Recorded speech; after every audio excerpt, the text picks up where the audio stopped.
And we are live. Welcome in. This is Chris at wakeupgaming.com, also known as Wake Up People. Hi, I'm Victor.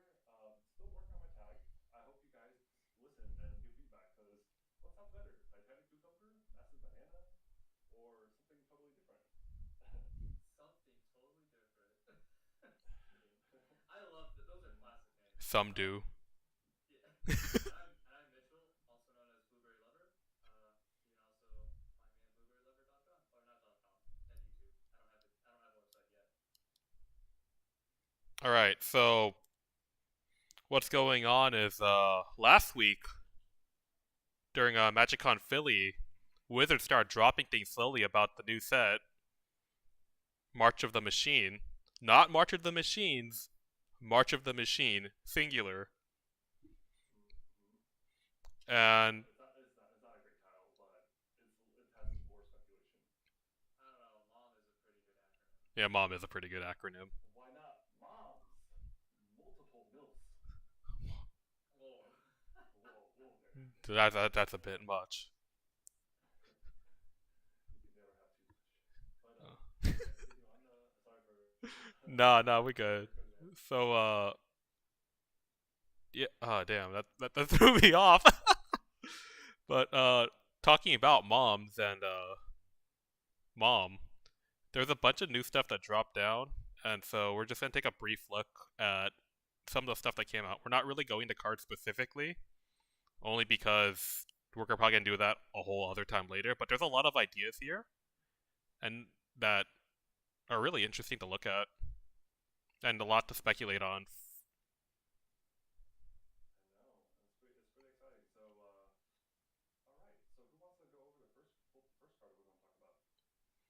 So Are we gonna talk? Is it gonna be Heliod or Jin Gitaxis? I think Let's use. I think Jin is uh, no Heliod. So one of the cool things about Heliod is he has a Phyrexian side. Oh, they brought back flip. They brought back transformation. Oh yeah, and then so as for those who don't know and have not seen the live stream, Mom is about a set where the Secret Strike Force team has failed New Phyrexia, and the World Breaker tree actually works, and the Phyrexians are invading multiple planes, and the whole multiverse is at risk. And as you can see here, um, Heliod is about to get dunked on because he's like, "What the heck is going on?" in this first picture. So, um, yeah, Heliod is a legendary enchantment creature god, the same as always, and he is double white and two for 4/4. And when he enters the battlefield, return target enchantment card that isn't a god from your graveyard to your hand. And like Chris was saying, it has three and a Phyrexian blue, so you can play with either blue or two life to transform Heliod. And his backside, I think, is pretty cracked. Oh Do you yeah. want? Yeah, like, and then for those who are not watching and just listening, he's also a creature god, but he is now a Phyrexian god, and he is a 4/6 instead of 4/4. He lets you cast spells as if though they had flash, and your spells cost one less to cast for each card your opponent has drawn this turn. And I think that's like super sick. It's a very interesting card design. Yeah. Oh, I just noticed that he actually lost his indestructible clause. Oh yeah, I guess that's Hmm. like I realized that too when they first spoiled it, but honestly, I'm kind of okay with it just because I feel like if he was indestructible on the backside, oh, he'd be so annoying. Yeah. But doesn't that mean that he's not perfection? Because you feel like if he was indestructible, he'd be the pinnacle of perfection, right? No. Was he a Maybe, yeah, machine? No. Imperfect. yeah. Well, so I guess like to go over more about it is let's transform it back to the front side. The flavor text is actually pretty sweet. So complete the faith, complete the god, and it's said by a Johnny Goldthing. So a lot of people were like in the live stream were like kind of gasping like, what? How can a god be completed? Like, are the Phyrexians that OP? But lore-wise, they explained that Theros' god system is based on belief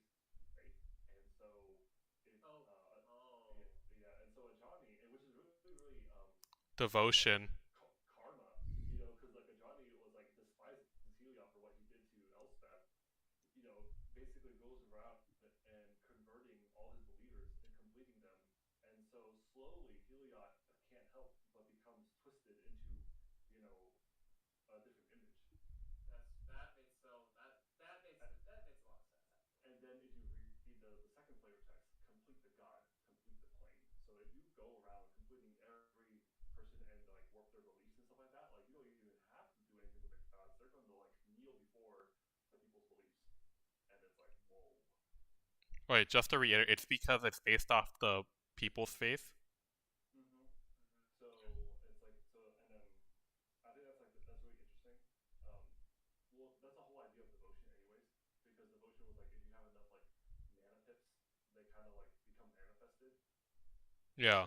So they're still carrying it over, and um, but man, I'm kind of glad that they don't have indestructible gods because indestructibility is always a pain in the butt to handle all the time, and I can only imagine this being a nightmare in limited because it'd be an indestructible 4/6. Yep. Oh yeah, they'd have to have a way to like exile such a creature. I mean, Yeah, in a like set, uh, multiple plays. multiple ways. So I think it's fine, and um, yeah, I But think I'll go on. Continue. I'll talk about it later. But they already have a way to prevent this from actually happening, like in the setting. But I'll talk about it later, not right Yeah. now. Okay. Yeah. Yeah, I think he's pretty fair because it's like the transform effect is only sorcerer speed, but it is a strong card though. I think one of the cooler things to talk about, and this goes beyond Heliod as a card, it shows that the Phyrexians are completing random cards across the multiverse. And Hell yeah. I don't think we have the image up, and I don't think I'm gonna ask Mitchell to pull it up. But if you look at the Commander box art, I think one of the cards was a completed Brimaz. Oh, hang on. You want to talk about things that are being completed here? Like you gotta check out this art. This art is sick. If you want to pull it up. All right. So I'm gonna. this particular art I'm describing while it's still loading for you guys is a snapshot of what's going on in Tarkir. Oh, is that a completed Kalagon? Is that Colligan? Colligan looks very much so completed to me, and that looks sick as heck and also terrifying because Oh. it's in Tarkir. I mean, at this point, Hugin's got to get involved in this, right? Mm, I would think. I he can sit out. He can. He can't. Yo, he can't sick us out. He's like, bro, you messed with my plane. You messed with my dragons, my children. He's not from Tarkir. He doesn't care about the little nomads fighting each other. I No, thought he. he actually Yeah. made Tarkir. Oh, Oh, he did. For he made Tarkir before the mending happened when he was super OP. Oh, okay. I didn't realize. I'm retarded. Whoa there. We can't use that I word was around not here. paying attention. I'm sorry. But yeah, no, I think it's super sick. Like, you know, Heliod is one of those characters that are like he's not beloved anymore, and so it's kind of like karmic justice that Johnny is sent there to like complete it. I don't think he was But ever beloved.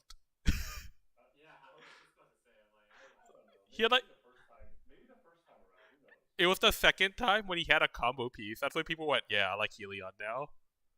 That's true. That's The true. man killed Elspeth because he got mad But and scared. he got jealous. Yeah, he was insecure. That's small PT energy right there. But yeah, no. So I think it's actually kind of sick that they're showing a lot of potential of how they're doing these productionized complete cards, and it'd be kind of cool if I don't know if I want all of them to be transformed, but if they do it flavorfully, I'm super down for that. I think it varies with the card. Like Okay, that's I would take a guess that there's probably be an allied colored cycle of cards that do have the transform mechanic similar to Heliod. you don't think they would just do one for every color pair? I That'd don't be too think much. they might do a set of 10. I think they'll do for sure a set of 5. yeah, I agree. Okay. And I have a feeling Kalagon might be red, and then he'll transform into Rakdos. Well, yeah, he's naturally, or she is naturally red black anyway, so it makes sense. I Yeah. mean, but Or she can go the other way around. that's true too. I was actually gonna ask you guys. So like, do you think this is playable in Cube? Like now that we've talked about like a little bit about the card. Uh, why? No, it no because seasoned engineer. Oh Well, why? damn, dang, the Dungeoneers are too strong. Seasoned engineer, get out! Like that card. Oh, because it contends with that 4 drop? Yeah, so you have to figure out like what 4 drop you want to take out, and it's like it's not better than Hero to Blade Hole, and it's definitely not better than Seasoned Engineer.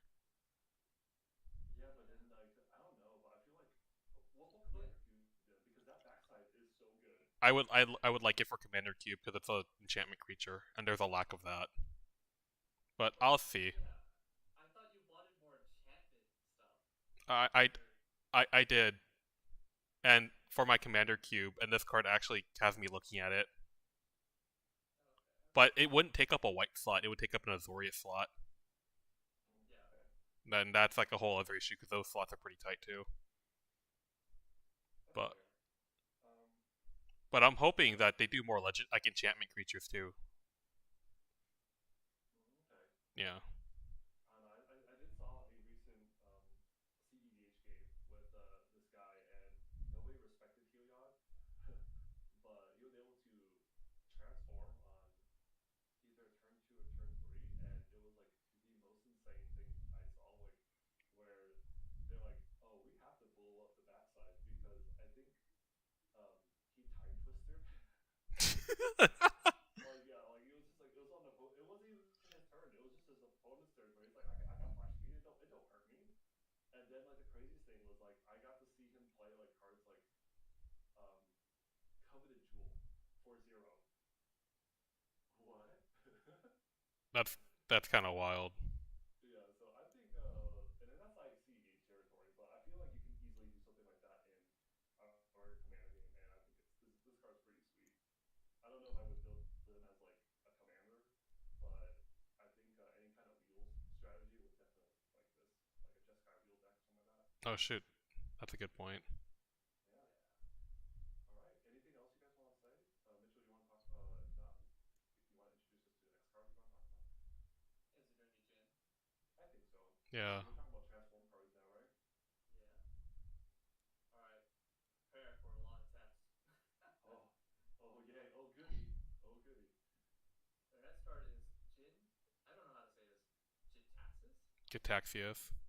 Jitaxius. Oh, Yeah. Jitaxius. I've been always saying it wrong. It's a 3 double blue legendary creature, Phyrexian Praetor. Um, Jeez, there's so much text. It has Oh. War 2. And then it also has whatever you cast a non-creature spell with CFC 3 or greater. Wait. I'm sorry. I don't mean to like go off on a tangent immediately. Didn't they? Weren't they like all on converted mana costs on cards? But now they're saying mana values. It's been mana value for a while now. The Oh, it reason has. it's been for a while, and they finally came out about it, and the reason why was because converted mana value was a mouthful and took up a lot of text space, so they It changed it to mana value. It does. I realize it fits nice and snug right in between its net stability after that. So, all right. So whenever you cast a non-creature spell with mana value or 3 or greater, draw a card. Then it has 3 blue. Exile Jin Tatatsius. Then return to the battlefield, transformed under its owner's control. Activate only as a sorcery and only if you have 7 or more cards in hand. Hmm. If it Did is you? a five, Does that I'm mean this getting is a there. 5/5? I am. I was just about to say it's a 5 drop. That's a 5/5 with War 2 and its ability. That's a lot of value for a 5 drop in blue. Mm-hmm. And now we're gonna transform into the Great Synthesis. It's a saga. Uh, do we explain sagas? I guess we should. No, I mean, if you haven't been playing Magic the Gathering the past 5, 6 years, there's been an enchantment type called Sagas, and they're pretty much 3-step enchantments, or 3 or 4 step enchantments. And what I mean by that is at the beginning of upkeep, you get a different ability, or rather, an ability activates It's every turn. actually Main not. phase. It's Main phase. actually the main phase immediately after you draw. So there's not even Okay, so yeah, but there's an ability that happens every turn, and it's pretty much a way to have sorceries onto enchantments, and it, yeah, So it's after you draw. I thought it was always in the main phase. well, it's immediately after you draw, which people say it's your main phase technically because um it's after your draw step, which is main phase. I don't yeah, know. It's worded really strange, but I guess it's how they worded it. Yeah. Anyway, its first chapter. They're all separated into chapters. Chapter one is draw cards, each with a number of cards in your hand. You have no maximum hand size for as long as you control the great synthesis. Okay. Pretty And then sweet. it's yeah. sweet, but okay. I actually haven't read all of this card, but Oh, goody! I cannot wait. Keep going. all right. So chapter two: return all non-Phyrexian creatures to their owner's hands.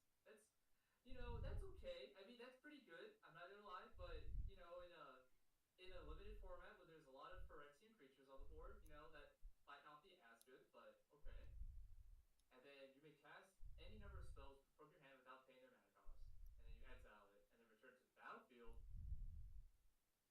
Wait, so this does That's this right. does this That's right. You heard it right. Yeah, you read it oh, right. front face up. So basically you return it back to Jin Tatius. Yeah. That's pretty good. All right, that's okay. That first chapter didn't have me like I wasn't digging it. I'm like, man, sagas disappear after like their second or first turn, Not since or Kamigawa. third turn. Yeah, and then chapter two is man. Chapter three is that's nuts. Well, if you think about it, I think it's really synergistic because the activation stipulation on Jin Cataxius is that you have to do at sorcerer speed, but also have 7 cards in hand. So I Yeah, think that's why when I didn't like that. well, that's the thing though. I think it's fine because at least it kind of feels itself. Where like if you're casting like mana value 3, it's cantripping, so you're going to slowly get there unless you're chaining spells. But you're also playing blue, so you're gonna be drawing a lot. But when you do flip it over, it's like you're drawing a minimum of 7 cards, you know, and that's just like Yeah, that's true. that's a crazy setup for the third chapter, and like it definitely like you need to answer it, and if you and assuming this is commander, right? If they don't kill you, and then you go to chapter two, you bounce, non-Phyrexians, which there is. I don't know if everybody's gonna play Phyrexians since Phyrexians becoming more popular now, but like it's not. It's still like uncommon creature type.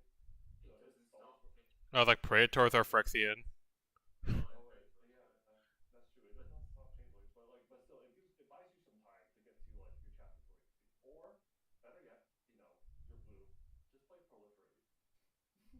no, yeah, I mean, Yeah, I guess, like yeah. we just got some really sweet proliferate stuff in um Phyrexia Olvi one.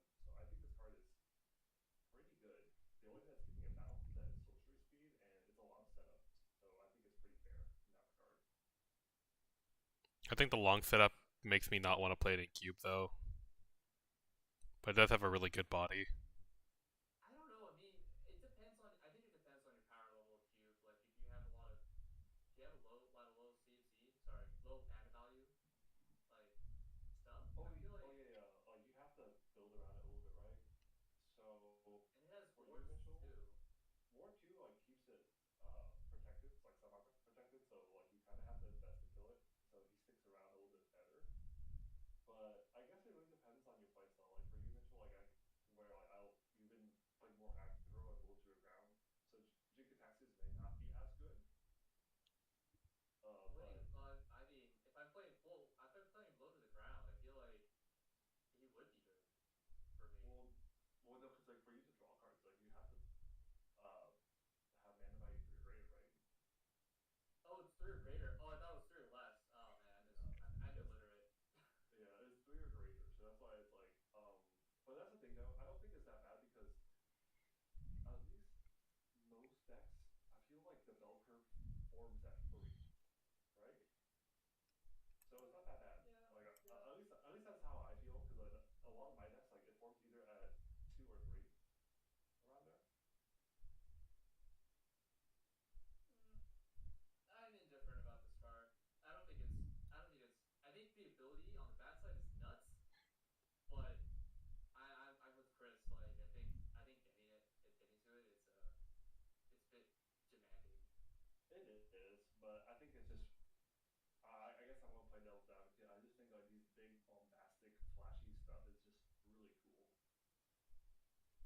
You know what I do like about the card though? It's that it's the inverse of the Kamigawa sagas. How so? So the Kamigawa sagas were all designed to flip into creatures. These, Oh, but it's a creature going into. yeah. So I think it's a neat space, especially if you want to support enchantments and creatures. That duality lets you do that.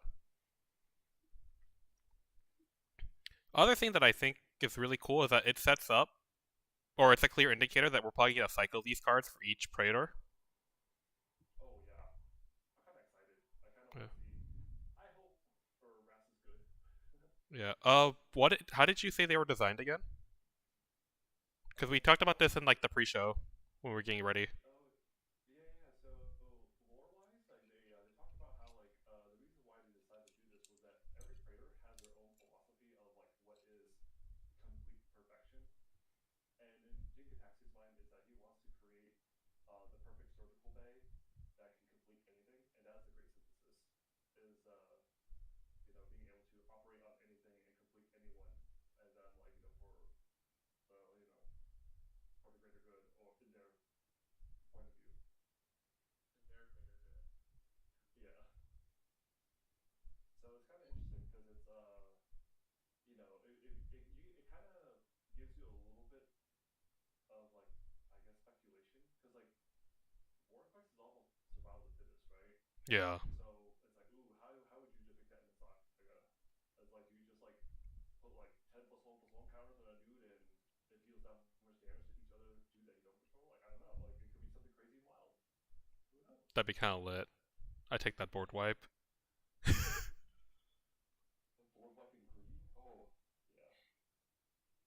Yeah, they don't. They actually. There's actually like only what? How many? Like Hurricane, Resurgence Predation, Yeah, Great Aurora.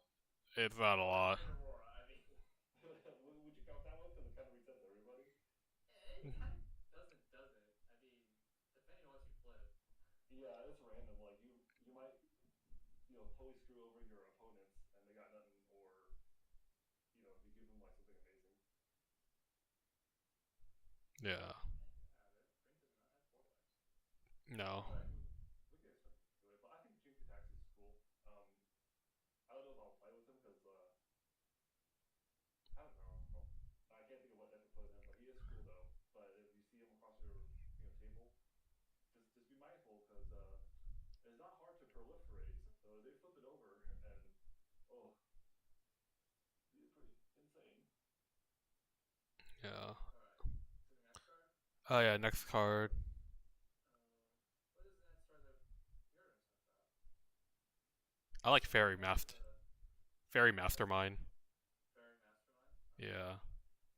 We can all agree that this card is pretty dang good. This Eh, card is good. I know some people are mixed on the card. I'm pretty sure this is gonna be like an all-star, no matter the format. I think so too. It's like very very pushed. Oh, I mean, it was made by a world champion, so Yeah. Did any of you guys watch his interview? no. no, I did not. What did he Okay. say? Uh. Well. Wait. Hold on.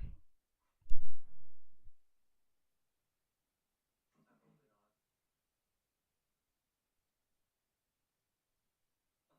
It's like Mm-hmm. he got us on the hook, and then Mm-hmm. he just Mm-hmm. dropped the mic and was like, "All right." Well, I guess while we're waiting for the interview, I'm just gonna explain. So it is Yeah. one blue and one, so 2 mana total for a 2/1 fairy rogue that has slash and fly. Pretty good, not bad. But what puts it over the top is that whenever an opponent draws a card, um, if Who's it's the second second card? card each turn, then you also draw a card, which I feel like it's gonna happen very often, especially in multiplayer games for sure. But even Legacy, you're definitely going to see it very often because of Brainstorm, and in Modern, you're going to see it because cantrips are pretty popular for those like is it prowess decks or anything like that. So this guy is just gas, and then he also happens to have the ability for green and blue. Each player draws a card, including you. So worst case scenario, your opponent goes to their draw step, draws one, and if you really wanted Oh. to, you can pay 4 mana at the end of their turn to force them to draw another card,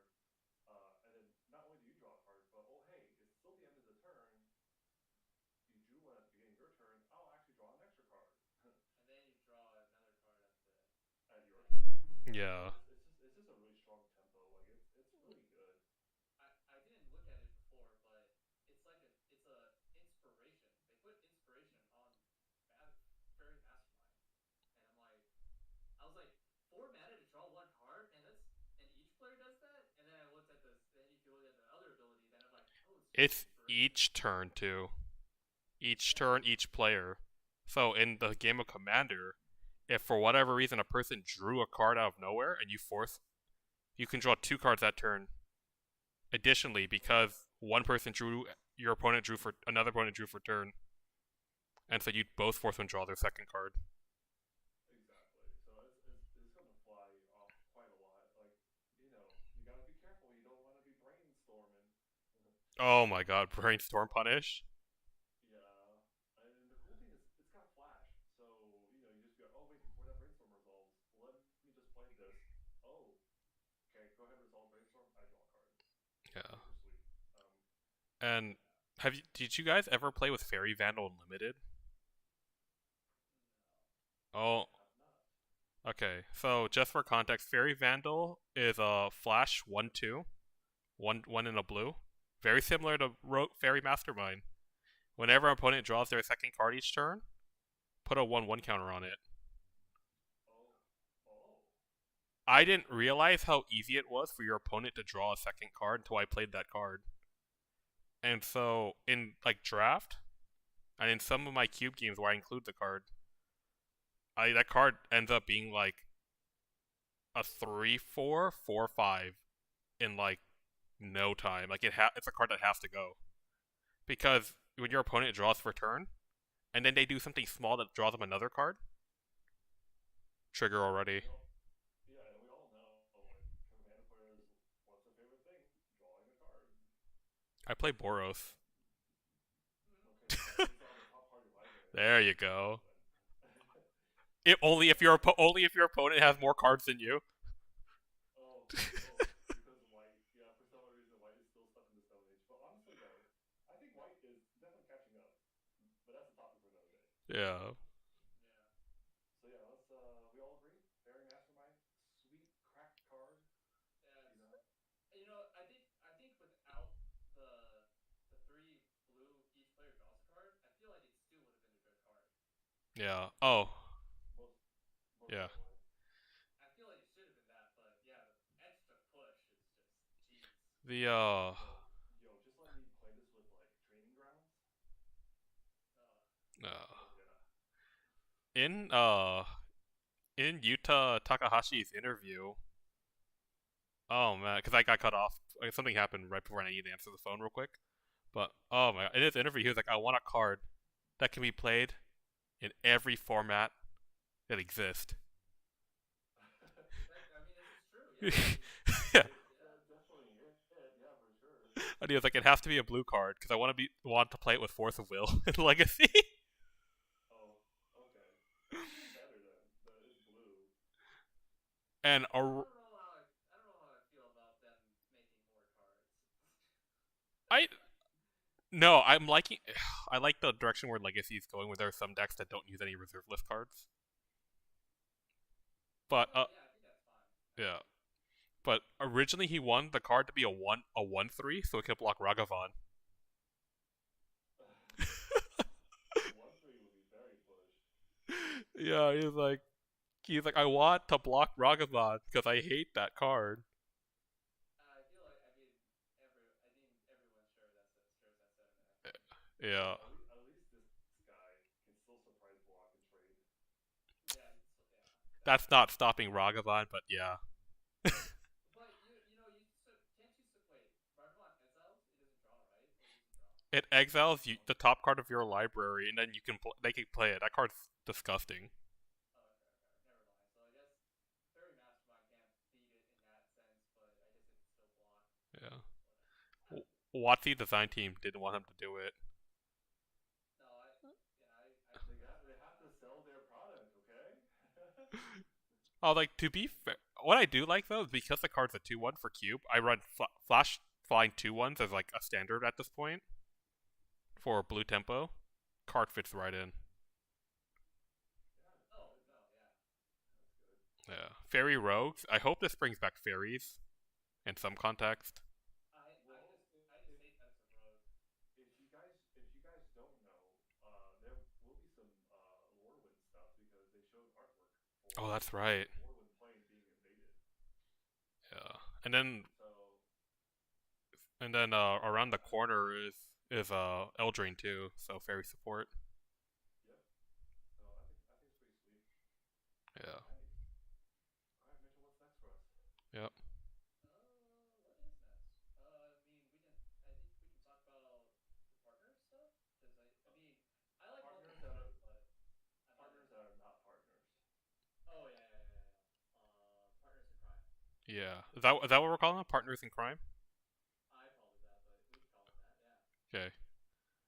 Partners Should in we talk about? crime, or yeah, you just pull up any one of them. Yeah. I'm just trying to think of like, is there any other cooler name? No, I think I don't know. Partners in crime sounds pretty good. Yeah. Are they really committing a crime when they're trying to protect their world from being invaded by aliens? The Yeah, crime was protecting your world from aliens because the aliens don't like it. exactly. Yeah, that's the crime. Okay. All right. I think I want to talk about Drana and Lavala. Oh. That's this is the card that I was talking about earlier that just completely stops that like transform ability. Oh. Oh yeah, yeah, sure. Um, I think it's Drana Lavala is a pretty sweet card. But for I guess people who are not watching, um, Yeah. who wants to read it off this time? Drana and Linvala, legendary creature, vampire, angel, flying vigilance. Activated abilities of creatures your opponents control can't be activated.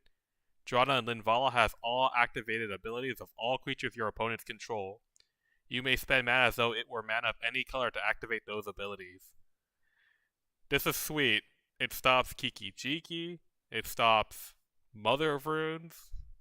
Do we mention it's a 3/4, so it can actually do some work in limited and cube as a Oh, commander? yeah. Yeah. Yeah. It's a value card.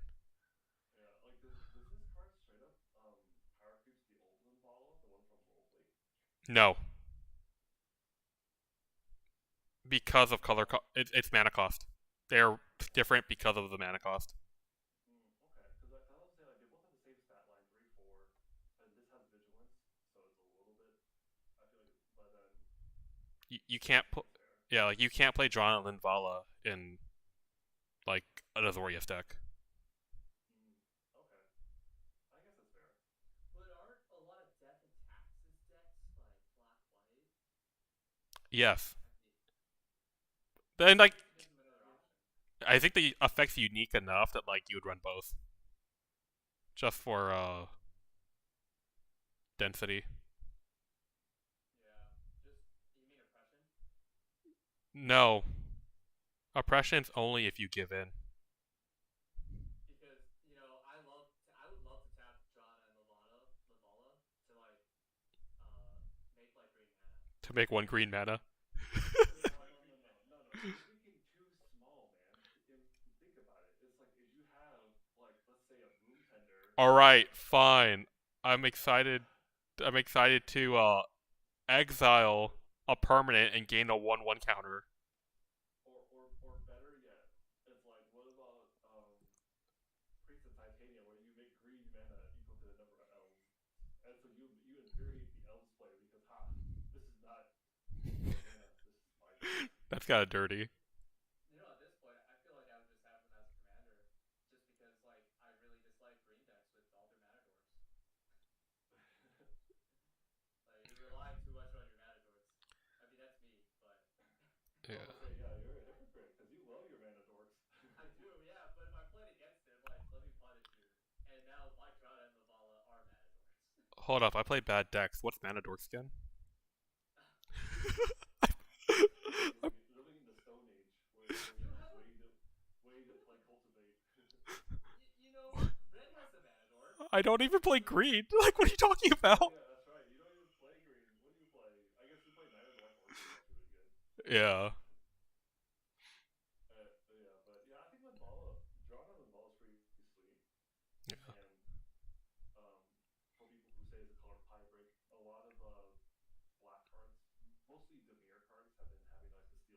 anyways. So that's why they decided to do it. Yeah, I don't. I think it fits. I don't think it. I don't think it I breaks. think I mean, it. like Drana as a character though, her first iteration, she was able to steal your stats, quote unquote. Oh, you mean like yeah, the theme behind it was like plus X minus X. Yeah, Yeah, so she like it's not uncharacteristic of Drana to be doing that. I know, but that's the thing. Is like I know there's some people out there who is like, this is a color by break. It's so OP, and I'm here like, all right, you must have not realized how much they have been given to green. Yeah, exactly. You're giving it color vibrate, and then you're just like, I'm oblivious to like anything that I like. Yeah. I was like, to be fair though, like red, black, and blue are all should all be able to break the color pie because of the way the philosophy is. Yeah, somewhat. I think. I Partially, think. I won't say like in some corner cases they could, but it's very rare though. Yeah. Yeah, they all have like real effects in a way, but No, like red can do everything, only temporarily. true. And then blue can just do that too. But Yeah, but they have to steal it. no, I mean Or like, blue has like what is it? Like misdirection and like they have twin cast. They have their own like reverberate. that's oh yeah. Just blue just does it better. Yeah, well, blue is one of those things where it's like they do it, but it just costs them a lot of mana. That's all it is, right? I think so. Yeah, Or they take it from someone else, but yeah, they can do everything. And then black does can do everything. Just at the cost of life most of the time. cost of life ain't anything, but Yeah, yeah, because like black's like a theme and flavor. cost of life or sacrificing creatures. Like being able to finally deal with enchantments at the cost of life was such a big deal. Oh, and then also in black, I feel like that's also a big deal too. Yeah, I the card from Battle for Zendikar, Feed the Swarm, actually saw play in the top 8 tables. For Pioneer only, though, right? Yeah, Okay. it was like Yeah, I can see that. It's pretty good. it was wild. I was just like, wait, they're playing this card in Pioneer right now because the guy used it to hit ossification to get back whatever creature he had underneath it. But yeah, black can do that at the cost of life.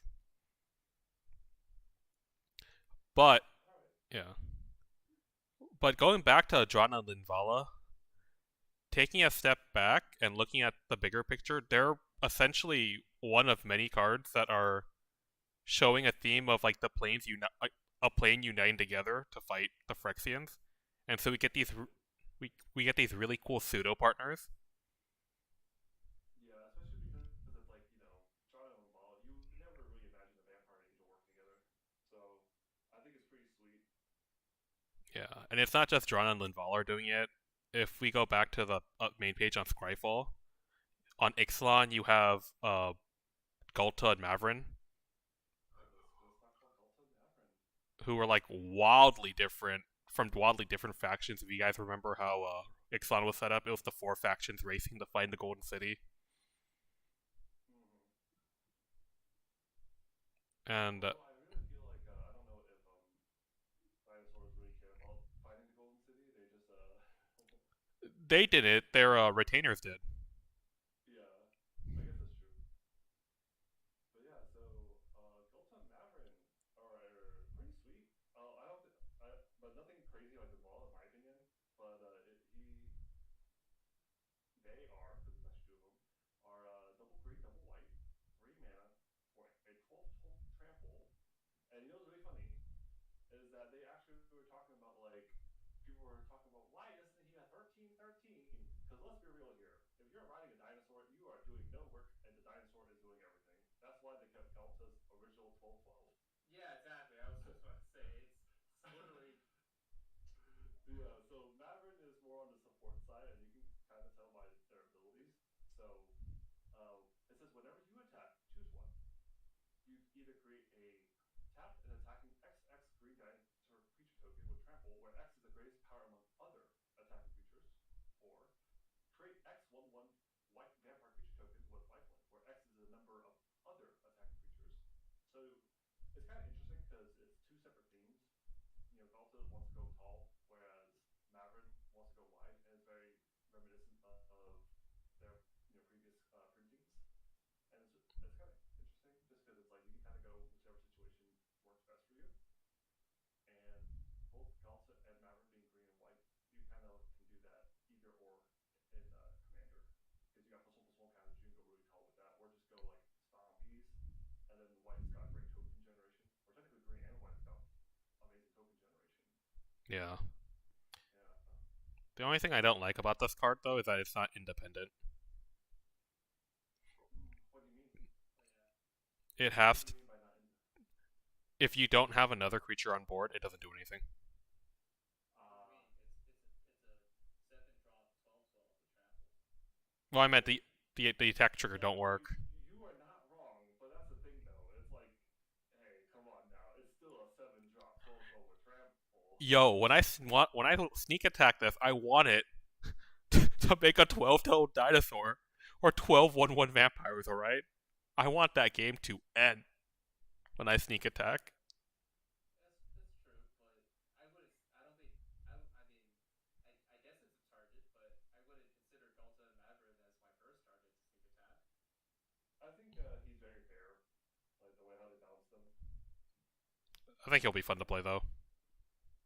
Oh yeah, I think the thing that I'm most excited about is that it's a 7 drop 12/12 with trample that I can play from the command zone, and then like I give it haste, and I put people on a turn clock. You know, I was weirdly hoping you'd say green vampire. It is also a green what? Bro, I didn't even see that. well yeah, because think about it, like the Rimbala and Drana are vampire angels, so I guess mean, what? that makes sense though because it's black white. When I see like vampires as green, I'm just like, wait, it's a vampire that's green. I'm gonna make vampire tribal in green. To be honest, like you could. I don't know if it's like because there's a lot of mono white vampires, but the best vampires are arguably in black. But you can make a really cool Black and red. multi-color deck. Yeah, black and red. All right, you got me looking at green vampires now. I don't think there is any green vampires. I don't think so either. They're called changelings. Or you know what? You can just play Mask with Nexus and call it a day. Okay, they're not I, real. I I could play mass, yeah, and then I could search it out with white. So you know what? I mean, that's still a plan. Yeah, yeah. And besides, you can probably just make a ton of sweet tokens anyways. Like you don't have to go tribal with this thing. It's No, just no. yeah. I'm a filthy casual. I want to go tribal. Oh, okay, that's fair. But yeah, no, I think it's pretty sweet because you know, did we mention that the 1/1s have lifelink? That's pretty sweet, right? Because the Ixalan vampires are cracked. Yeah. No one expects the Spanish Inquisition. Those vampire Spaniards. I Not a good know. thing. All right. I So thought it was what's the. our next partner? What's our next partner in crime? Because I think unless you guys have anything else to talk about Galta and Maverin, I was gonna segue from Vidrana. I was gonna talk about Dahlia and the Giftschlock monster. I This love this card. This card is Card's sick. so good, so sick, so sweet. Just like, and I've been wanting like an Abzan commander that's like not boring generic counters or tokens or graveyard.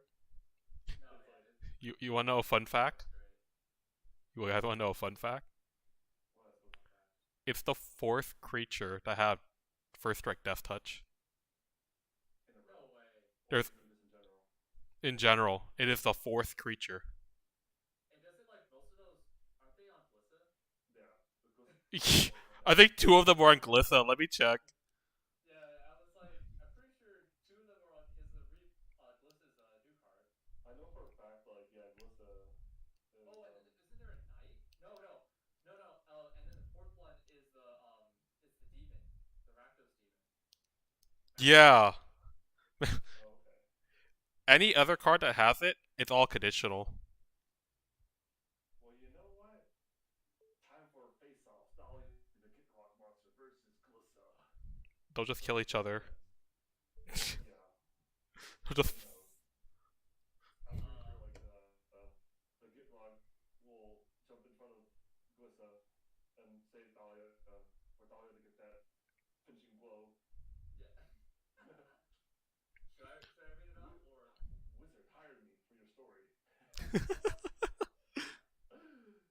All right, so Thalia the Gift Rock Monster is a one white, black, green, legendary creature, human frog horror, with first right death touch, as we mentioned. With exploration ability, you may play an additional land on each of your turns. Uh, a Thalia ability, where creatures and non-basic lands your opponents control enter the battlefield tapped. And then the last part is the cherry on top is the Gitrog part, where whatever Thalia Gitrog monster attacks, sack a creature or land, and then draw a card. Did I mention it's a 4/4 with first right death touch? I Did I think mention that it's Obzon? Did I mention did I mention that it's exploration? you can Did I sacrifice a did I creature. did I mention that it's a human frog horror? This card is it's bonkers, and I kind of want to build a deck around not around Thalia, but I was thinking that she's a good target for like if you want a Voltron strategy, or if you're going like a stacks deck, she's definitely like I everything that you want. I like it a lot because not only can you go Voltron or stacks, but I'm more excited by the fact that like playing lands in Obzon is more doable now, and Yeah. it's an interesting take because uh, it also not to mention like a lot of landfalls do make tokens, which kind of synergizes with like Athalia's third ability, so you can just sack the fodder away anyways, and you just get it going. So I think it's pretty sweet. But yeah, it's like Fields of the Dead, Ameria Shepherd, or Shepherd Yeah. Angel. Both. Both. You could probably play both, yeah, um, and then like you're in green, so you can still play all the land tutors you want, like crop rotation and stuff like that. Yeah. You're white, you got There.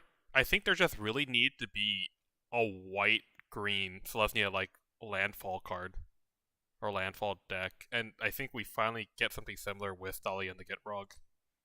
I think it's actually pretty good because it's like having black actually makes it really interesting because like I know that Lord Windgrace is a thing, but most people build them around like the red green portion. There's not too much about black, but like you have Really? for instance like at least what I've seen, most people kind of just uh use Borborygmos and Rage, or you kind of obliterate everything and then you just slowly regain back your lands Oh yeah, that was me. with Rage. That was me. So that's I was like, it's definitely focused more on the red portion. At least how I see things. But with Thalia, like you have some pretty sweet black landfall cards, like the Retreat to Hagra is the one where it's like every time land enters the battlefield, you drain everybody for one. And it's not that crazy, but you also have that one swamp elemental where it's like, oh, whenever a land enters the battlefield, if it's like a swamp, you can drain people. Yeah, I got you. Um, yeah, and yeah, so it's like it opens a new avenue that's pretty sweet. So green white A plus, adding black to it. Did I mention is Obzon? We don't have that many good Obzon commanders that's not tokens or plus one counters or graveyard stuff. Yeah, and Boomer me right now doesn't want to replace Siege Rhino with this card, but man, this card's pretty good in Cube. I can already feel it. Oh my god, yeah, for sure. Oh, uh, But then I it's want to like say like versus Siege Rhino. I'm like, I don't know. I'm a boomer about this. I don't Well, you know, first strike death touch definitely beats Siege Rhino, right? Yeah, vigilance trample is pretty good. it doesn't have vigilance. It just has trample, I think. It just has trample. Oh, it has trample. I thought Siege Rhino had vigilance. No. No, it just felt like it had vigilance because it has a fat butt. Yeah, and then it drains you, which really holds the game on. Yep. Yeah, but Yeah, for Thalia is a good card. yeah, A plus. And you know the cool thing is that like Mitchell said, you can play stacks with it. So you can play the other versions of Thalia too. And then you have access to green, so you can return to parity easily. I can play Elvish Mystic, and then Exactly. and then I could turn to Thalia, Heretic Cathar, Yeah, cracked, that's the dream. And then you turn three Thalia the Gitrog monster. cracked. Yeah, no, that's good. Yeah, this card for sure is making. I'm gonna definitely try and find room and play around with it in my Commander cube. Yeah, no, Thalia Gitrog monster, A plus design for me is fantastic. All right. Now we're gonna talk about the next best design. Are the defenders of Dominaria? The Defenders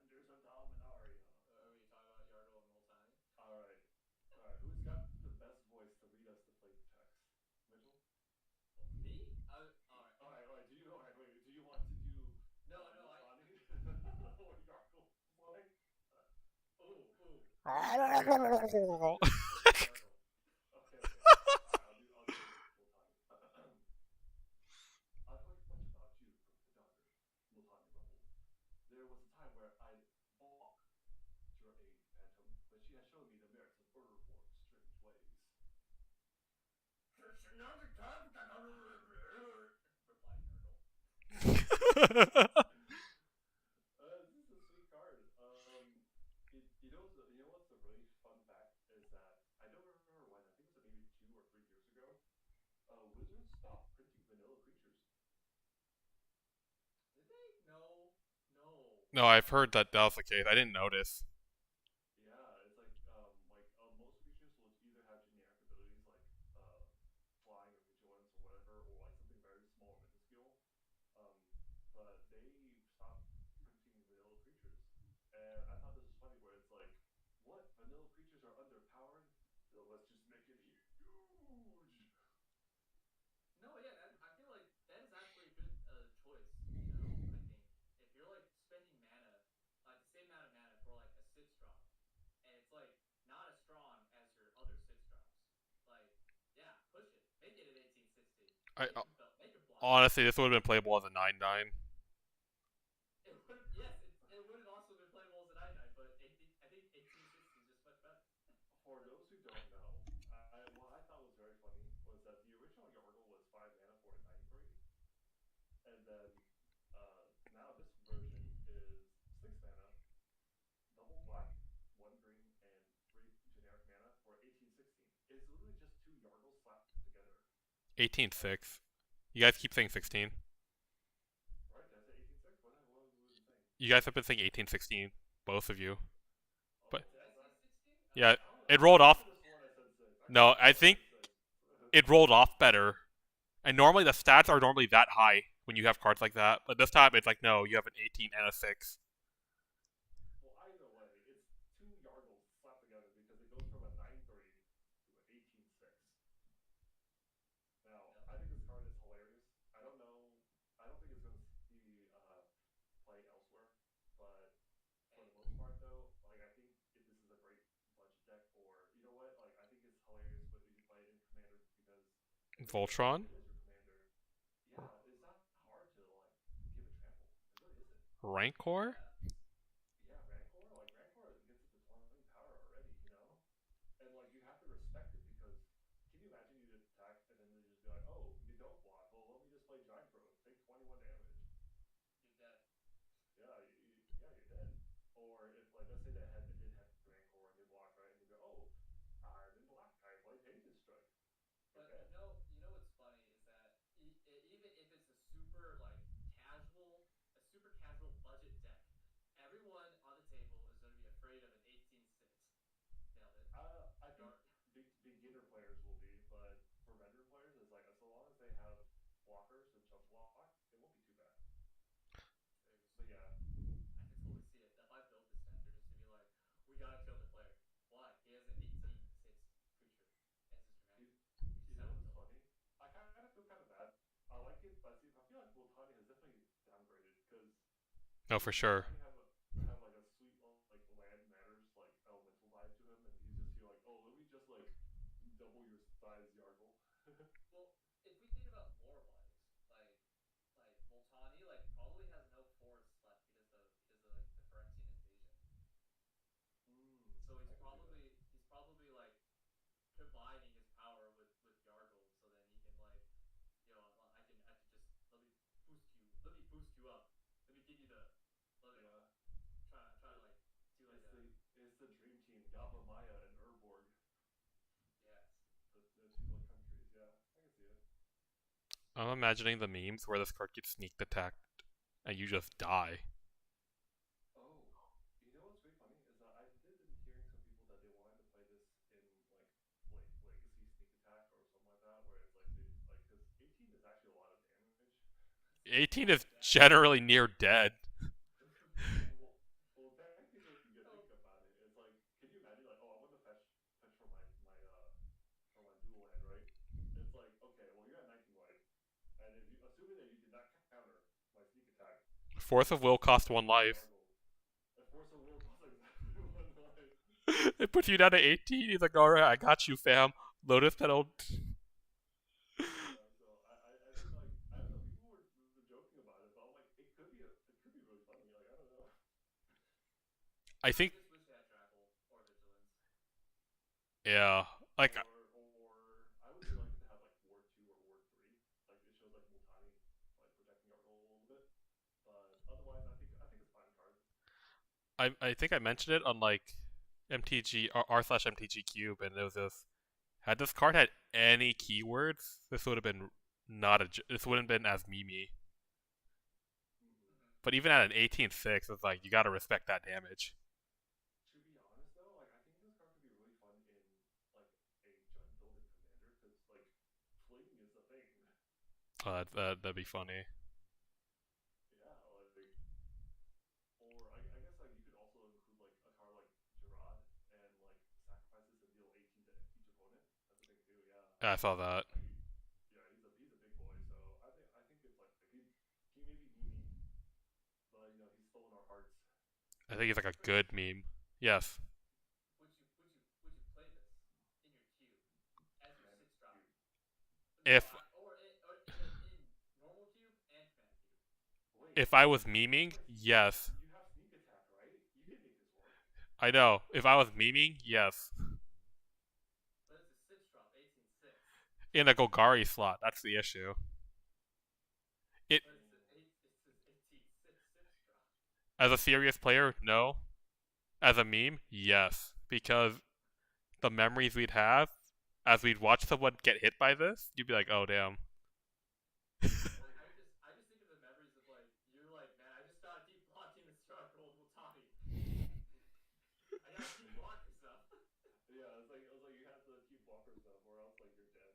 But Bro, what if you like sneak attacked into your battle rage? Yes, yeah. that is. It's lit. But yeah. Oh, one last note about Yargle Multani. This is another frog in the set. All you tribal frog players are eating good. Thalia get rog frog tribal. Oh, and it also Or fits the colors. yeah, like Yargle. Okay, see, Yargle can go into Thalia Gitrog, or it can go into that one enchant, Kaimi, the one from Kamigawa, the Soul Tie one. Oh yeah, Tatsunari. Tatsunari, Toad Rider, yeah. I can you remember the frog, but you don't remember the. Cause the frog does all the work. I mean, toad and frog are two different things, but Wait, does it say target frog or toad? no, I think I don't know. I no, don't tell me Wizards did that because that gets me.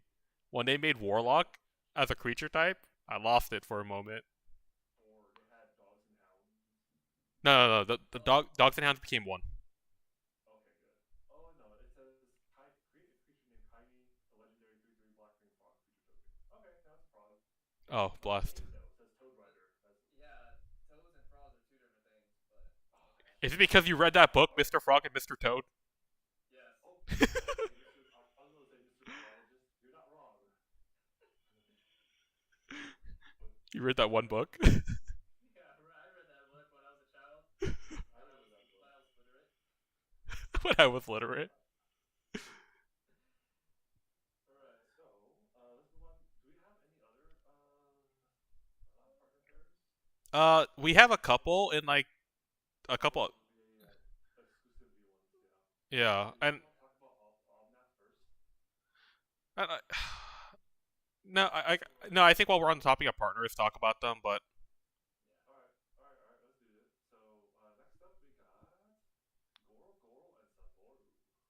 So this guy is a Grixis, so blue, black, and red for a 3/4 goblin human. And his ability says whenever one or more creatures you control that enter the battlefield this turn deals combat damage to a player, create a 5/5 red dragon spirit creature token with flying. Ooh, that's a mouthful. And for one generic and a red, creatures you control gain haste until end of turn.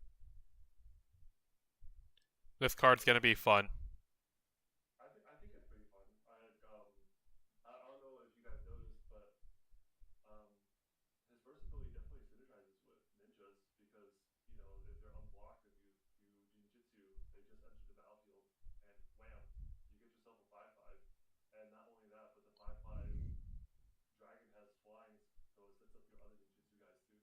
Yeah. It's a 5/5 dragon. Yeah, like Like even if you didn't want to use it as a ninjutsu swap, 5/5 still I'm does damage. I'm glad they chose the 5/5 instead of the 4/4. 4/4 was just for Tarkir, I think, and it's just because Tarkir and a couple other things. yeah. Oh, was it for other things too? Or Yeah. just Tarkir? It might not have been just Tarkir. I don't remember Tarkir having 4/4s. They had 4/4 dragons because they said that like in limited, having 5/5 dragons was like a difference between having a 4-turn clock versus a 5-turn clock. Yeah.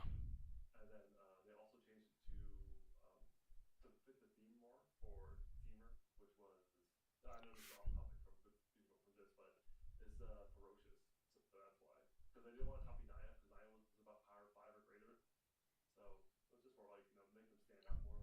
Okay. But yeah, I think Goro Goro and Satoru is pretty cool, like Ninja Tribal or I guess um, gotta go fast, like Grixis goblins. Grixis Goblin's the thing too, yeah, like Mm. Speedy Electromancer. yeah. Yeah, I think it's dope. Like I like you have a haste enabler, it's fine. Yeah. It is a haste enabler. And then not to mention like 3 mana for 3/4 body is pretty sweet on defense if you need to early game. Yeah, Yeah. I was about to mention that. Yeah, Or, like or better yet, like they'll probably feel threatened where they don't want to attack you or attack anybody because they want to leave a blocker so that you don't get to sneak in and start generating 5/5s. but then but then they're playing into your hands. Exactly. So I think as long as you build your deck accordingly, like this is actually a pretty sweet commander. Like very unassuming at first because it's a lot of setup, but once it gets going, it can get going. I don't know if I would play it in cube. Nope. No, I think Cube requires a lot for it, but the art they didn't need to go that hard. Why does Goro Goro look so sick? Dude, he makes a lightning dragon. Yeah. He's about to ride the lightning.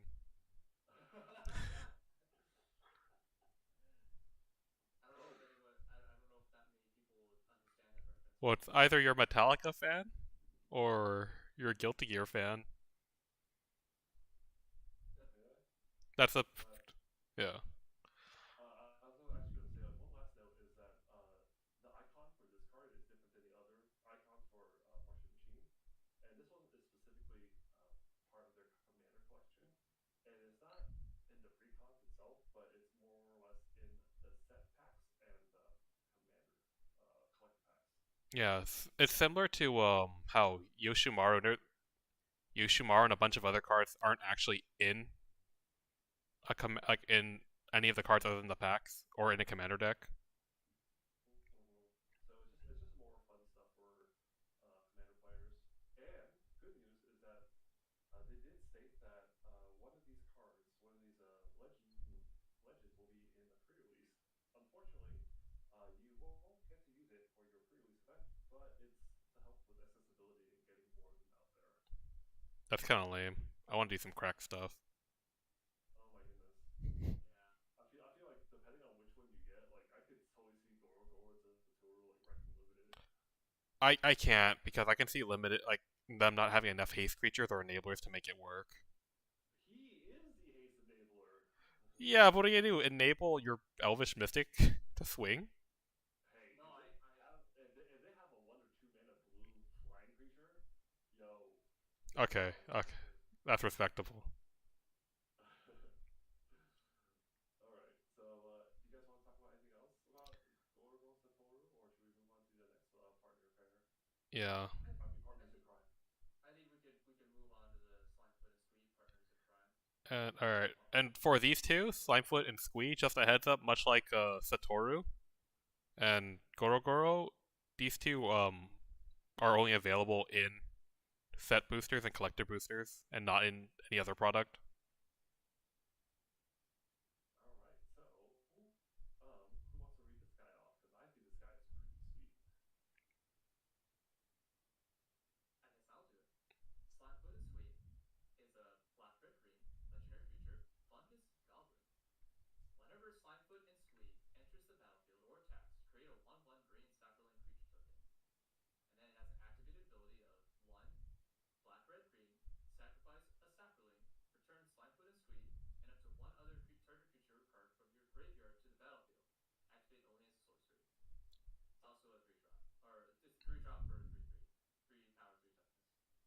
think would be a nightmare in a pre-release event. Why would you want this? Because it's funny. Why? Yeah, it's so good. Like, who would not want to play against this guy? Don't you want to spend your lightning bolt on the sapling to make sure it doesn't come back? No, Yes. it gets one back when attacking. It's Okay, when entering the battlefield or attacking. two That's lightning so good. bolts. Two lightning bolts. Like Well, well, you need to kill him and then also have a graveyard like removal or some sort of graveyard effect to get him out. wait. Would this be played in Legacy? No, I don't. You know what? I don't want to Legacy is say. slow. Yeah, I don't want. But I don't know. Legacy's in a weird spot right now, where dreams can become or memes can become dreams. I feel like this is a meme that could become a dream.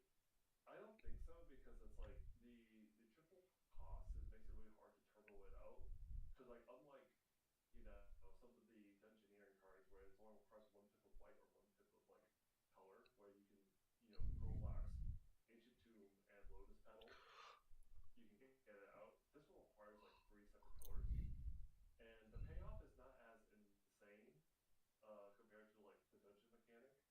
Um, this one, the payout is really, it has a high ceiling, but the initial payout is not that great because it's just a recursion effect. And otherwise, you just have a 3/3 that makes 1/1s with each attack. And I personally think Goblin Rattlemaster puts in more work because it makes Yeah. one, yeah, it makes one, and he himself gets bigger and bigger. Yeah. All right. Bad take on my part. Yeah. Card's But cool though. the card is really good though because in Commander, this is, if you think about it, guys, do you guys know about Recurring Nightmare? Mm-hmm. Love The recurring nightmare. Recurring Nightmare is like the worst thing ever because of like the way how they word it. It's like returning the card is part of the activation cost of Recurring Nightmare, so it's like almost near impossible to interact with it. Hell yeah, it's great. Yeah. And with this one, it's kind of like similar because it's like you can recur this back and forth, but then you just you can only activate it as a sorcery, and it's not that bad. And you get a chance, to exile him before it comes back. But otherwise, if you don't, then this is just value trade because you sacrifice Saproling, you return Slimefoot and Squeak, and up to one other target creature. So you can do some crazy loops. And not to mention, when Squeak enters the battlefield, you get back a Saproling. So if you got some sweet sack outlet to sack the Slimefoot and Squeak and the creature you just got, it probably do some crazy loops, like insane values. Like you could just jump them out. Honestly, yeah, I was thinking about it. I'm like, dude, you can just junk them out. Like, they definitely what is it? Push out that energy because it's like Yeah. there's a lot of stack stars when what was it? Not stacks, but uh not edicts, but what's the ability where you like sacrifice your own creature and then other people have to sack creatures? Oh, Innocent blood. grave effects. Yeah, like grave pact effects. Okay, Bro, you slap them on there. And it's like I sack Slimefoot and Sweet. You all Nah, man, sack a creature. you don't even need to think about that. Like, you can just like get back Massacre Worm. Oh, and then can you imagine if you like do Massacre Worm twice as -4/-4? Oh yeah, it's good. correct. It's yeah, it's cracked. So Slackfoot and Sweet, pretty sweet. And then you know, fun build around because you can build around tokens if you like to. You can build around extra combats, the graveyard. It's got a lot of flexibility. I just realized it said one other and up to one other target creature. I thought it was just Slimefoot and Squee. No, it's another one too. Yeah, exactly. It's another one, which is like, as DJ Khaled, another one, another one, Wild. another one. Alright. Are we done with Dominaria? No, Yeah. I think isn't there another Dominaria card? No, it's actually from Innistrad. Yeah. Oh, Wait, how. Zelda and Lier. Oh, like, hold on. So, Innistrad and Dominaria got two partners. Quote unquote partners. That's what I'm calling them. And then. Oh, you mean like it's because Yagra and Voltani are in the main set versus Yeah. these ones are part of the commander specialty. Yeah, and then Zendikar got one pair, and then Kamigawa got one pair. I wonder So if far. they're yeah so far, and I wonder if they're going to do any sort of like cycle where there's going to be an uncommon psychical or multiple rares and like one mythic. We won't know until the release date. Yeah. But Catilda and Lear, they are bants, so they're green, white, and blue, and they're both humans. So unfortunately, nothing crazy, just humans. Why not And human? human, yeah. Um, but yeah, it's a 3/3, and whenever you cast a human spell, target instant or sorcery card in your graveyard gains flashback to end turn. The flashback cost is equal to its mana cost. This one I'm not as excited about because it feels a little too niche, but I think it could be a fun build around, for casual play. Uh, yeah. It seems janky, but here's the thing too. Mm, Wizards tend to be human, that's true. and I was just about to say, Victor, let me live my modern human dreams in Commander. Oh, okay, all right, that's fair. To live it in Commander, okay. when you want to play I, Batman, Yeah, that's true. I was thinking about there's a couple of really good instants and sorceries that make tokens or human tokens, and being able to spam those and by just casting a human wizard that hits it back like Arcanomancer or whatever have you. Okay, there's some build potential. I dig it. That's cool. yeah. But I don't know. This card, I think the card's weird, too weird.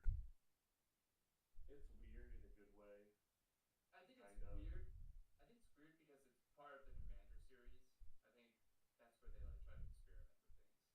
So I'm okay with that, to be honest. Like Yeah, nothing so am about I. the card needs to be busted. I agree. But Slimefoot is squee. Obviously, we know that Dominaria is their baby, so obviously their ability is more cracked compared to. yeah. And just for context, Katoda and Lear are also part of the same set as Satoru and Slimefoot, where again they're commander cards. They're part of the commander set, but you can only get them from commander or collector boosters and set boosters, Mhm. And the pre-release kits. and the pre-release kits for the set. All right, sweet, sweet, sweet. Do you think we'll ever get Transformers partners?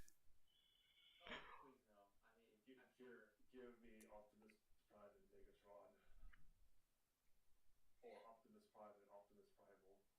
All right. Optimus Prime and Optimus Primal. What we've Okay. Optimus Primal was when it's like the Maximals that turns animals. Oh, whoa, okay. Yeah, yeah. Okay, but let's just move on to way off topic. We will talk about Omnath.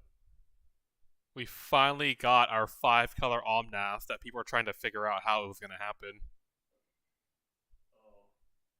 Oh, I love the name and I love the mana cost, and it's pretty sick. But at the same time, I feel like I don't know if I should be happy that he is not as OP as Locus of Creation, or if I should be sad that he's not as OP as Locus of Creation.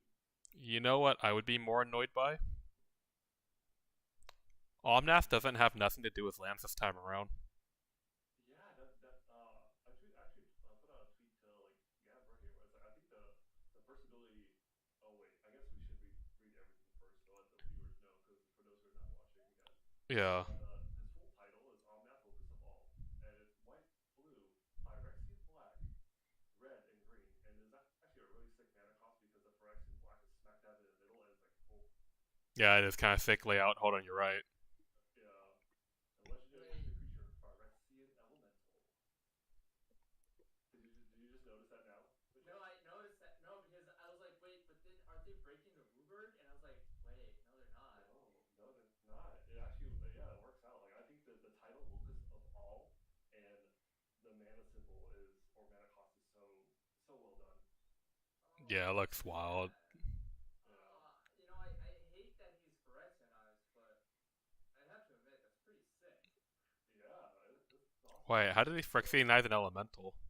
Anyways, they probably pumped it with a lot of ichor, their oil and polluted He him. he absorbs mana, so that's true.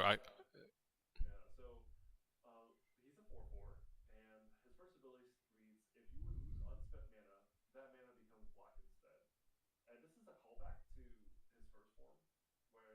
store green mana, and I think this is actually kind of cool. Oh yeah, So okay. the Yeah, yeah. yeah, so it fits pretty well. But the second ability, I'm kind of on the boat. It's a good ability, but it just doesn't feel thematic. It says at the beginning of your pre-combat main phase, look at the top card of your library. You may reveal that card if it has three or more colored mana symbols in its mana cost. If you do, you add 3 mana in any combination of its colors and put it into your hand. If you do not reveal it, put it into your hand. So this is more or less just a glorified extra card draw at your first main phase. And if you happen to play color pip heavy spells, then he can help you cast them. And the way how they worded it, which I'm surprised a lot of people didn't realize, but it's worded where it's colored mana symbols. So it's not like it has to be three separate different colors. It could be like triple white, and you can make triple white if you wanted to, or it could be double blue and a white. Huh. You know, Oh yeah, I didn't catch so on to that. Now you brought it up, and I didn't realize that you drew the card no matter what. yeah, you drew the card no matter what, and I don't know. I was just like, in my mind, I was like tweeting, like I was like, yeah, I wish this was landfall and you do it, but no, that'd be busted. That'd be really busted. That'd be funny. Because like you could just like go to town to make so much mana and then like play whatever spells you want. Yeah, I was like, okay, I'm kind of glad it's not landfall, but at the same time, I was like, I wish it was land related because all the other iterations were so landfall focused.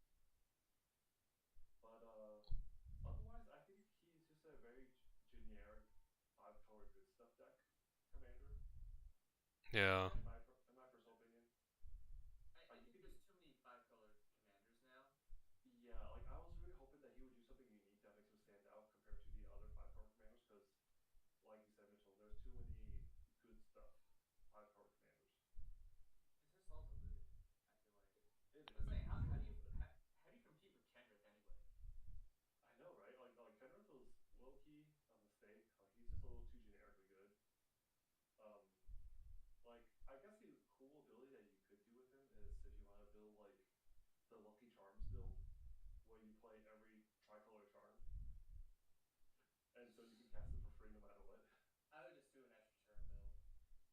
Yeah, I don't know. It's just he's just a generic draw engine, and you can bank mana for like X spells if you wanted to. He has And green. I don't play that. yeah, that's true. And I totally forgot to tell you guys, but on that Focus of All is the Buy a Box promo. There's um there's a different art for him. So Oh, what's it's Focus All? the yeah, it's the one that's standing to the side. Yeah, that one. So it's like that's the extended version, but the it will have the regular frame, and that's the Buy a Box promo. Okay. So he reminds me of like Bioshock. Oh, Big Daddy. Yeah, Yeah, he's just an angry Kool Aid jelly bean man. angry Kool Aid jelly bean. Yeah. I still think Locus of Rage is my favorite one. The angry Kool Aid jelly bean breaking through the wall. Oh yeah. Oh man. Um, Anything really cool that stands out? No. Oh, one thing to note is that there's gonna be a second, essentially a small part two to the set called March of Machine. I think it's called March of the Machine Aftermath. Is that? March of the Machine Aftermath. Yeah. So it's gonna be a really small set of like 80 cards or something that comes out after. Wait, no way. So they're actually gonna release like an 80 cards like standard set? Yeah, it's gonna be a small set that is tied into March of the Machine, which is supposed to depict the story of like what happens after the events of that set. And if you look at yeah, it's confusing, and I didn't realize it till I saw the Kenrick's royal funeral. I don't know if you took a look at it. Is that in this? Yeah, it's Oh right. yeah, this one. Yeah, so if you get a chance to take a look at it, the set symbol is actually different because it's part of March of the Machine Aftermath. It's oh my gosh. Yeah, why is it such a good acronym too, Matt? After Like Mom, wait, no Matt. I know, but MT. and March of the Machine's mom. Yeah. Yeah. Yeah. Yeah. But I'm actually down for, Wizards hasn't made uh a really small set in a long time. What was the last time they actually made a small set? Was it like the guilds?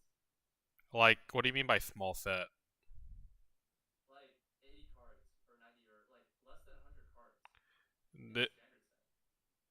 the 90s. No, I think the Ravnica era had a small set. They did like they separated it from like there's like guilds and then Like the most recent. no, like the one way the first iteration. Oh, so like Guilds of Ravnica, something of. Yeah, those were small sets. Oh, I didn't real. Or I was didn't. it the second one was a small set? I knew like they had the small set, like the large set, small set design, but even the small sets weren't like 80 cards. They were like 100 something. Yeah, exactly. So like No, this one's like legitimately like 80 cards or something. It's like really small. I think that would be good for long term. Uh, this might upset some people who don't know, and this might upset you because I don't think you knew. But I think the packs are like 5 card packs. I don't like that at all. That's a Yeah, terrible idea. like I it. like the idea of an 80 card format, but I don't like the idea of having unit packs. I don't know if it was gonna be a format either, but I think it would have been good. I mean, it's designed for and it's designed to be bought, like how most people would buy Magic and then not draft them. I think it's designed like that. I don't like it.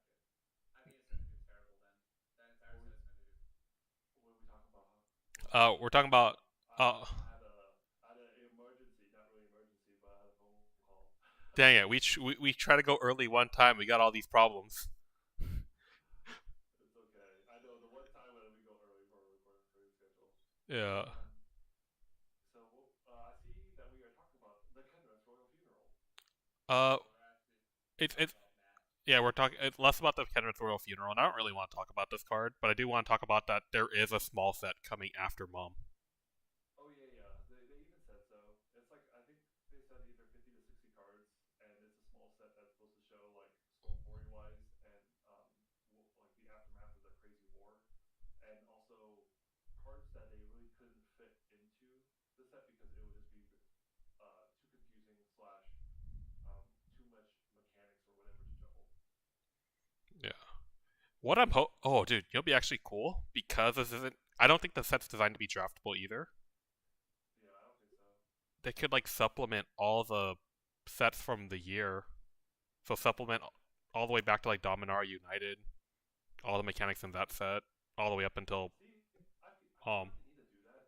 Well, maybe this is a bad idea because some people are tired of the overload of commander products. But you know how sometimes like people want to build around like a set mechanic like energy or um, whatever it may be, and there's just not quite enough good cards to make it Toxic. feasible. Toxic, yeah, it's toxic, corrupted, yeah. So I'm just saying, Wizards, like this would be a great way to to appease to the audience while making a little bit of more money because you know we all knew how poorly that 30th anniversary went for them.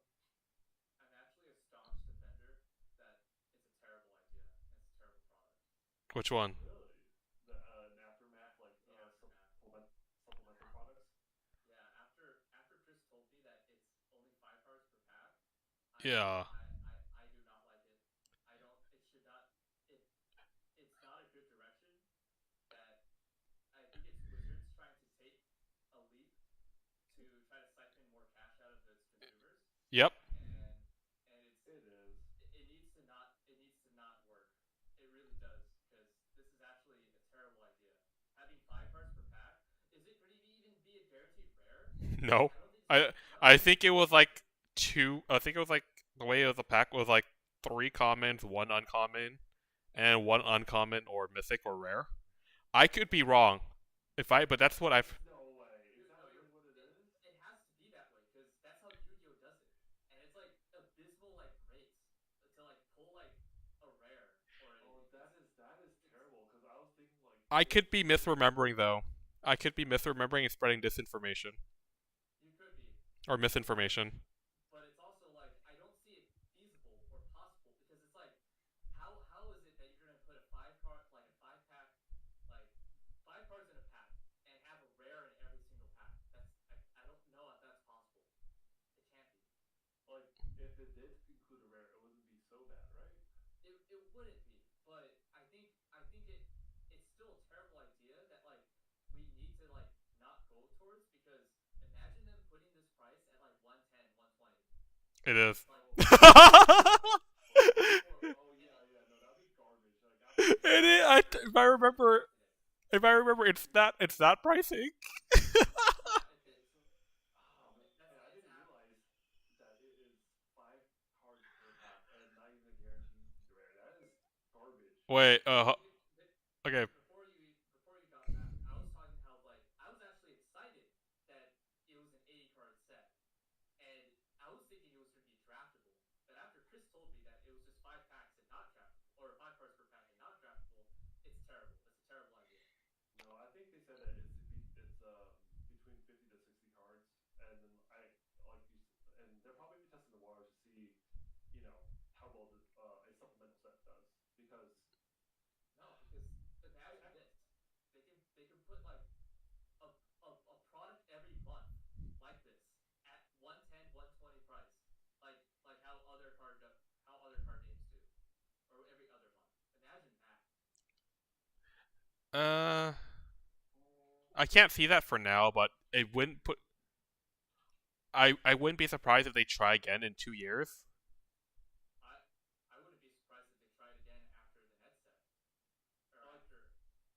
like for me, okay, for me, No. I like the idea behind a supplemental set because it helps round out mechanics and everything, but then it all depends on the distribution and price point. Because if it's garbage, then it is not going to work. It is just um oh my And gosh. if it does work, it'll be that's like I don't know. I don't know if we want to go down that dark road of like one of a product that's worth $120 or so, and there's only like 60 cards in the set, Magic players and are a different and breed. not a guaranteed rare. No, I mean what's great about Magic is that like in every pack you get 15 cards.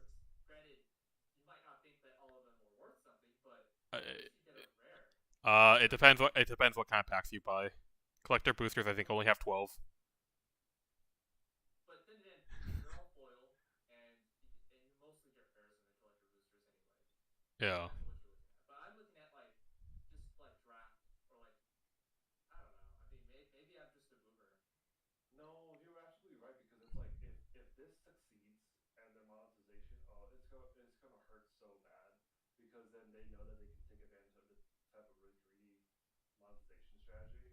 But like we're gonna have to try to stand firm and stand strong like the D&D players and or with the Magic 30 product Ha, and ha, ha. hopefully we like show them like hey no and hopefully they'll like rethink about it. I'm a pessimist on this situation. If you guys, Yeah, because I'm here like I'm a little pessimistic too, but at the same time, it's like I really hope that Magic players like will vote bigger wallets. Like I know that this is a really exciting set, but like you have to be careful because well, because Magic 30 is one thing because the cards weren't like whatever, and the price was like way out for most people. But I remember not trying like when Double Masters first came out with the increased price point and whatnot. I avoided that set like the plague. yeah, but it still sold well apparently, right? It sold really well, Yeah, it sold crazy well. So Let me see. Do I have double master boxes? like OG Double Masters, and then I was like, you know what? I'm the idiot for not buying these things. So I like nowadays. It's like if I think the set's cool, I'll buy it. If it's not cool, I don't buy it. yeah, oh gosh, Like originally, like with mom, I don't know. I don't know about you guys, but I was not planning to buy any of it. And then they showed off like the partners, quote unquote. And I was like, this set's lit as fuck. Oh shit. what's crazy is like I'm debating. I think I definitely want to get a collector box, but I'm debating if I want to get a set box or not because I don't know. It's like it depends on how many good stuff they got because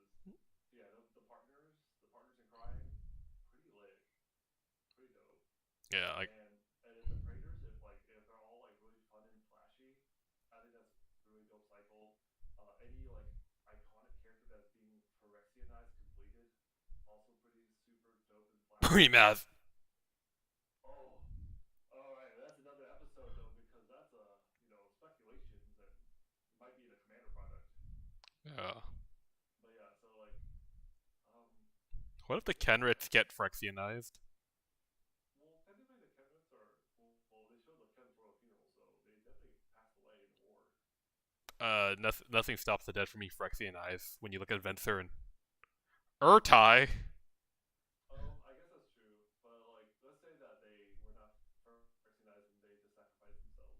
You know? They didn't even have to sacrifice them; they just fell over dead. Well, that's the thing. Is like I don't like. Do you guys know the lore about the Chemnitz at all, or no? A little bit, thanks to the magic historian. Oh yeah, yeah. So basically, they have magical swords that like grant extra lives, but they use a lot of them for, uh, you know, to revive their Kenrith's kids, anyways, because it's not what's her name's biological kids because he was gone into the dark forest, making love to a crazy witch, and the crazy witch be sacrificing the babies to get the blood and do some crazy stuff, some dark stuff. The story writing was still good. I, I heard it was, and I know I want to read more magic lore, but I also don't want to read. We don't like. I would say like for those who don't want to read, check out Fantasy Geographic with the Magic Historian. He does Yeah, a pretty good job. His upload schedule, I think it was pretty slow at first, but then with all this recent set hype and stuff like that, it's been picking up a lot. So, shout out to Magic Historian. And who knows, if he finds us, collaboration one day? I mean, maybe he'll cook bacon for us. That's true. That's because he's Canadian. All right, but did we have anything else that you guys wanted to talk about? Let me see. I think Matt was a important topic. Stuff pertaining to the set. Trying to think. Like, I think that we did hit most of it. Like the partners in crime, like legendaries, are kind of a hidden mechanic. Praetors with transform sides is kind of like a mechanic to look forward Yeah. to. Cards that become Phyrexianized that transform is also a sweet mechanic. And they haven't really said much else if they're going to bring back proliferate or toxic or anything else. Yeah, we haven't actually seen any like the really specific set mechanics, and this actually might be it. It could be, or they maybe have a little bit more later down the line because this set doesn't come out until what is it? Um, April, I believe. Yeah, and they might just show off their more generic cards, Mm-hmm. which they always do, anyways. So I But think, I think yeah, I think I we're. think we're that's good. yeah, I think Oh we're good. wait, you know there is one art that I wanted to show you guys. It's a I sent it on our main chat, but it is a picture of Whoa. Ayara, Queen of Blockpoint, and we don't know what she does yet, but we see both sides of the art, and this is such beautiful art. Wait, For those who oh, it looks like hot garbage on Mitchell's end right now, but it'll load.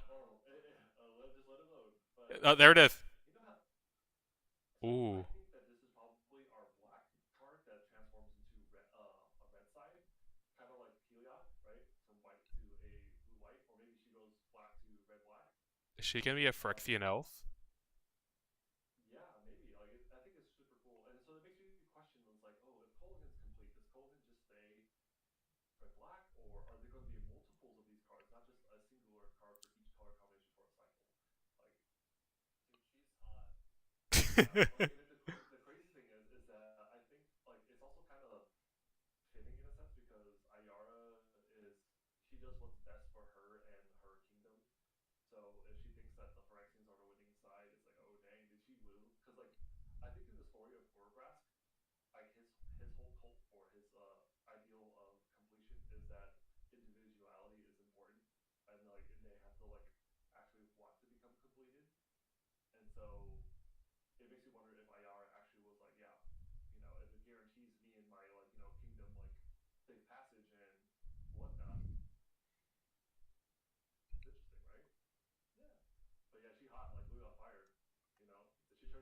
She became Ashling the Pilgrim. Yeah, True. Furnace Queen. So that's probably our Rakdos Phyrexian. Yeah, no, I think it's pretty dope. All right. Yeah, that's actually really cool to send it off on. I like this. Yeah, so like look forward to it. Catch us next time. We're probably going to talk about the five commander decks and the themes of it, and possibly what we want to see, what could be included, stuff like that. And they're bringing back a sweet, I guess you can call it mechanic. You guys probably know. You guys are Magic fans because it's been the talk of the town. But we'll cover that more in a bit. All right. Think we're good here. Signing off. Yeah, yeah, yeah. All right. So again, just signing off. Chris at wakeupgaming.com. Uh, Wake Up People. I write about Cube, and I post stuff on this YouTube channel, mostly shorts on Cube. That's pretty much it for me. Yeah, my name is Victor. I'm still working on my name, Massive Banana, Titanic Cucumber, or whatever. You guys comment below what would be more fitting. If you guys are interested in me streaming like Arknights or Shadowverse or something like that, I might consider it. Otherwise, let us know what other topics you want to hit. Maybe deck techs, maybe gameplay videos. Who knows? No, I agree. I think that would be a good direction that we can go to. Yeah. Um, and I'm Mitchell, also known as Boogery Lover. I have a YouTube channel. I make music, and we also have Mahou Shonen, which is where this podcast will also be uploaded, and that's probably where we're going to plan on doing our gameplay videos. I think that's where we piece up each of our podcasts too, right? Yeah, I was actually going to let you guys know that Mahou Shonen is where most of the podcasts are going to be. It's just that with Wake Up Gaming, we like to go live in hopes that one day we'll actually have some live people and we can actually interact with some of our podcasts. We'll put a nice spin to it. Oh yeah, One day. One day. One day. interaction. I love it. Yeah. Don't be scared of interaction, I guys. love Grad Abolisher. That's oppression. That sounds impressive. All right. Alright. Later, folks. Peace out. And remember to like and subscribe. Oh yes, yes, that's important. And tell your friends. Oh yeah, and share. And share.